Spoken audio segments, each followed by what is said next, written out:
Hey everybody, Drew here, and this is a 2009 Toyota Matrix. This video is going to apply to 2009 through 13 Matrix in the US, or 2014 Matrix, of course, in Canada. And this is only going to apply to all-wheel drive models or models with independent rear suspension.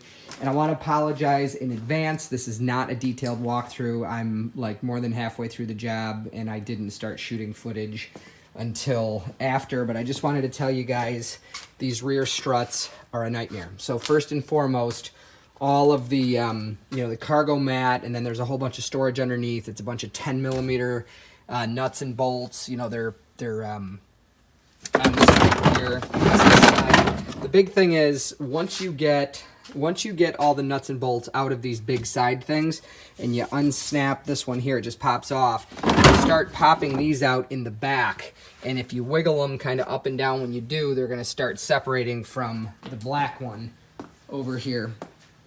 And once you're to the point where there's only one little spot that's connected still, just come over here and pop it out like that. Taking this one off means removing the seats. I mean, this is massive for something as simple as a strut. But yeah, so you're going to need to take out all that interior stuff. It should be pretty self-explanatory to you if you're familiar on cars. The other trick or tip I'll give you to make this a lot easier is you are going to need to take off this guy here from the knuckle. Disconnect your speed sensor because it'll break if you don't. Disconnect your caliper, or take off your caliper because the brake hose will break if you don't. And then in order to get at, I forget which bolt it is. There's a bolt on here. Oh, excuse me, the bottom of the strut.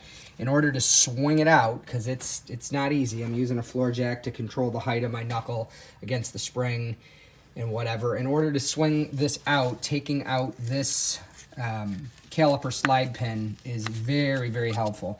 So again, I apologize that I didn't make every single step of this in the video here, but I think if you know this stuff, you're going to be all right. So obviously you have to take off your sway bar link too, which is a nightmare. You might as well replace it when you do so, if your car's rusty like this one. But yeah, so take off the interior to get to the nuts and bolts. There's 3 of them.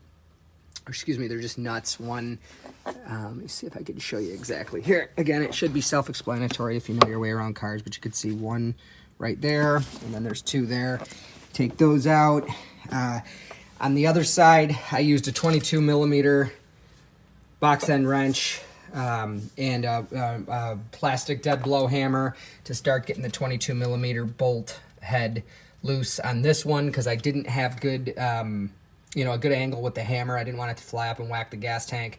I actually used the floor jack to get a couple turns of that bolt before I was able to put impact on it, and it slid right out. So, one last time, this video assumes you know how to work on cars. You're just a little bit, annoyed by the design of this one. These are all the things you need to know to get through the job, okay? Anyways, I'm Drew. Hopefully this video is helpful. If it is, give it a thumbs up. If you found it extremely disappointing because of the lack of, step-by-step instructions, let me know in the comments, and I will try to produce, if enough people request it, a step-by-step video. But, that's more for the novice mechanic that, probably shouldn't take on a job like this anyways. But like I said, let me know in the comments, and also consider subscribing to the channel. Try to give you guys a lot of tips and hints and ways to do things, most importantly, faster than the Toyota or Honda book say you can do them. So again, I'm Drew. Thanks for your time.